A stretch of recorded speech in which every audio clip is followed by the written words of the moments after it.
কি ব্যাপার? আমার ব্যাগটা কোথায় গেল? ব্যাগ আবার কোথায় যাবে? সিটের নিচে পড়ে যায়নি তো? না না, নিচে পড়েনি, এখানেই তো ছিল। ম্যাডাম, এটা গ্রাম না, কলকাতা শহর। এখানে সচেতন না দেখলে না সবকিছু হারিয়ে যাবে, টেরও পাবেন না।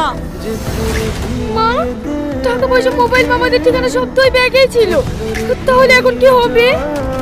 কি আর হবে? দিল্লিতে যাওয়া হবে না। ও কন্ডাক্টর ভাই, বাসটা এখানে দাঁড়াতে বলো।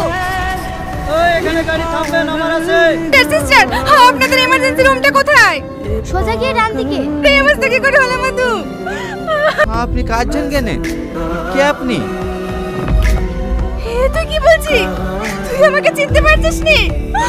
আমি তোর মা। বাবু, তুই তো মাকে চিনতে পারছিস না? আরে আপনারা, আমি তো কিছু বুঝতে পারছি না। ডাক্তার বাবু, আমার ছেলে ওকে চিনতে পারছি না কেন?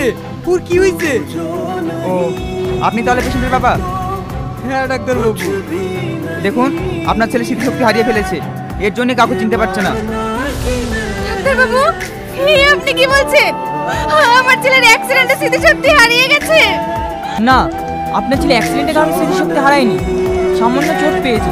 ও স্মৃতিশক্তি হারিয়েছে মানসিক আঘাত পেয়ে। কিন্তু কি ডাক্তার বাবু? যখন ওকে ট্রিটমেন্ট করছিলাম তখন ও বারবার একটা মেয়ের নাম উচ্চারণ করছিল। মেয়েটার নাম যেন কি? সালমা। হ্যাঁ, সালমা। কে মেয়েটা? ওই মেয়েটাকে টনি খুব ভালোবাসত, কিন্তু আজকে সকালেই ওরা সবাই গ্রাম ছেড়ে শহরে চলে গিয়েছে। এবার বুঝতে পেরেছি, তাহলে ওই মেয়েটা চলে যাওয়ার কারণেই আপনার ছেলে শখ পেয়ে স্মৃতিশক্তি হারিয়ে ফেলেছে। ডাক্তার বাবু, এর কোনো উপায় নাই? উপায় একটাই, ওই মেয়েটাকে যেভাবেই হোক আপনার ছেলের কাছে ফিরিয়ে নিয়ে আসতে হবে। বাবু, কাল থেকে তুই কিছু খাসনি। নে মধু খেয়ে নে। আমি খাবো না, আমি এখন ভালো গেলবো। তাহলে পরে খেলিস মধু। অনেক চেষ্টা খেয়ে নে। ছোট খাবার বলছি, আমি খাবো না। তুমি টনির বউয়ের অভিনয় তো করতে পারে।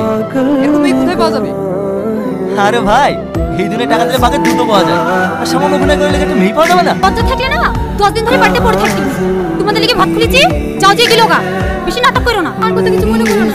চলো খেয়ে নাও। ওর বান্ধবী করতে পারবে? হ্যাঁ পারবো। ঠিক আছে বলে। কি এই মেয়েটা নাকি? হ্যাঁ, এর কথাই প্রধানকে বলেছিলাম। ও আচ্ছা আচ্ছা, এই কাজটা হয়েছে, এবার বুঝতে পারছো কাজটা কি? হ্যাঁ, বুঝতে পেরেছি। কি হলো? খাবার নিয়ে এসে খেলে? আমি খাবো না।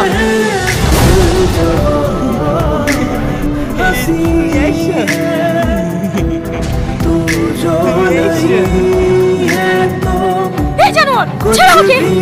ওসব পুকুর থেকে